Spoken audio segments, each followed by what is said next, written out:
എന്റെ പ്രിയപ്പെട്ടവരെ, ഒരു മനുഷ്യനൊരു യഥാർത്ഥ വിശ്വാസിയുണ്ടല്ലോ, അവൻ അള്ളാഹുവിന്റെ കാരുണ്യത്തെ കുറിച്ച് അവൻ അറിഞ്ഞിരിക്കണം.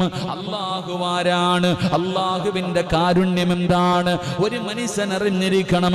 ഈമാനുള്ളവൻ, വിശ്വാസമുള്ളവൻ, അള്ളാഹുവിൽ കൊണ്ട് വിശ്വസിക്കുന്നവൻ, മുസ്ലിമാണെന്ന് പറഞ്ഞു നടക്കുന്നവന് അവൻ അള്ളാഹുവിന്റെ കരുണയെ കുറിച്ച് അവൻ അറിഞ്ഞിരിക്കണം. അവൻ നിരാശപ്പെടാൻ പാടില്ല എന്ന് അള്ളാഹുവിന്റെ വിശുദ്ധ ഖുർആൻ.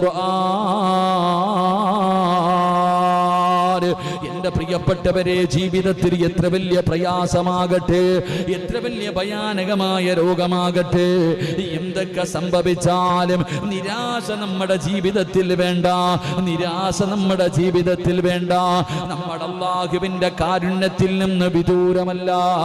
അള്ളാഹുവിന്റെ വിശുദ്ധമായ ഖുർആൻ പറയുകയാണ്, നിരാശയാർക്കം നിറയുമോ, നിരാശയാർക്കം നിറയുമോ, വിശ്വാസിക്ക് നിരാശയില്ല.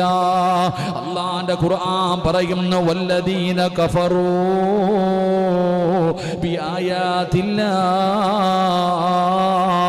വലിഖാഇഹി